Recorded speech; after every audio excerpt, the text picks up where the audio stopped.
Assalamualaikum warahmatullahi wabarakatuh. Perkenalkan, nama saya Sahrul Mukarroma, NIM 2001111000095. Kali ini saya akan membahas tentang permasalahan hak asasi manusia yang berada di daerah saya. Sebelum kita langsung masuk pembahasan, alangkah baiknya kita mengetahui apa hak asasi manusia itu dulu. Hak asasi manusia adalah sebuah konsep hukum dan normatif yang menyatakan bahwa manusia memiliki hak yang melekat pada dirinya karena ia adalah seorang manusia. Hak asasi manusia berlaku kapan saja dan di mana saja. Baik, kita langsung saja masuk ke dalam pembahasan. Di tahun 2014 yang lalu telah terjadi pelecehan seksual hingga 3 kali yang dilakukan oleh pengasuh pondok pesantren terhadap santrinya sendiri.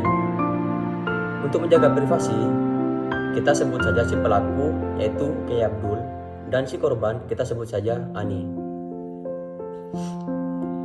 Waktu berumur 16 tahun, Ani menjadi korban pelecehan seksual oleh pengasuh pondok pesantren yaitu Kyai Abdul di Kecamatan Belega, Kabupaten Bangkalan. Ani menjadi santrinya Kyai Abdul di pondok pesantren yang diasuhnya sejak 4 tahun lalu, yang lebih tepatnya di tahun 2016. Pada umur 16 tahun, setelah lulus sekolah, Ani mondok di salah satu pesantren di Belega, asuhan Kyai Abdul untuk mencari ilmu agama. Tetapi nasib sial menimpa Ani. Di saat pagi hari di tahun 2016 yang lalu, sang pengasuh atau Kyai Abdul mendatangi Ani di kamar santriwati.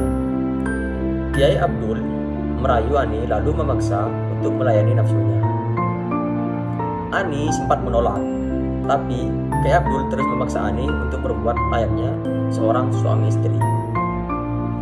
Karena ketagihan, beberapa bulan berikutnya, Kyai Abdul kembali mendatangi Ani pada pagi hari ketika para santri putri pergi ke sekolah. Kyai Abdul kembali merayu dan memaksa Ani untuk melayani nafsu bejatnya.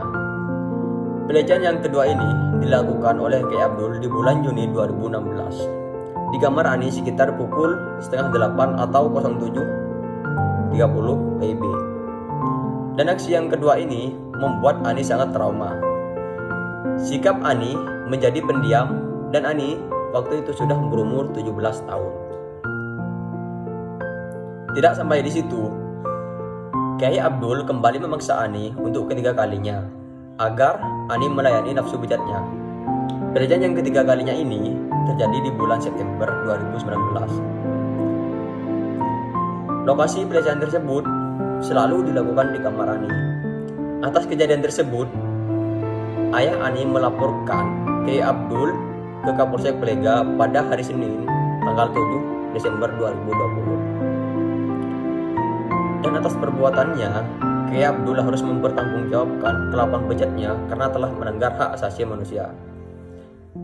Di dalam pasal 1 angka 1 UU nomor 23 tahun 2002 tentang perlindungan anak.